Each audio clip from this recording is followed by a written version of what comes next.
আসসালামু আলাইকুম, নুরজাহান্স কুকের রুমে সবাইকে স্বাগতম। আজকে আমরা বাজি করিম সবার পছন্দের শাক। আমি হাইলার মধ্যে পরিমাণ মতো হানি দিয়ে দিছি, সামান্য লবণ দিয়ে অনিয়ন সাজনা হতা গুন্ডে ভালো করে বাছি ধুই লইছি। হানি গিন উতরেছে অনেক শাক গিন দিয়ে দিছি, দিয়ে সুন্দর করে শাক গিনটা লাড়ি সাড়ি হানির মধ্যে সিদ্ধ করে লই।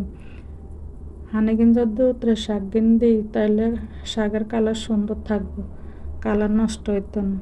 এর লাগে আমি সুন্দর করে অনেক লাড়ি চাইলে আর কিন্তু একে সুন্দর হানি হুগে গেছে। অনাই এখন তাওয়ার মধ্যে দিয়ে দিছি, সুন্দর করে দুগা হুগনা মরিচ ছোটো ছোটো করে কাটি হাত দিছি রসুন কিন্তু না ভালো করে ভাজি পরিমাণ মতো দিয়ে দিছি জালালাই কাঁচামরিচ আর দিছি পেঁয়াজ দিয়ে অনেক তারা হালকা একটু লাড়ি চাড়ি অনায় শাক গিন দিয়ে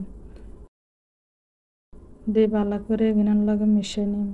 আর চ্যানেলটার আপনারা লাইক দিবেন, শেয়ার করবেন, ফলো দিবেন, সাবস্ক্রাইব করে আমার পাশে থাকবেন।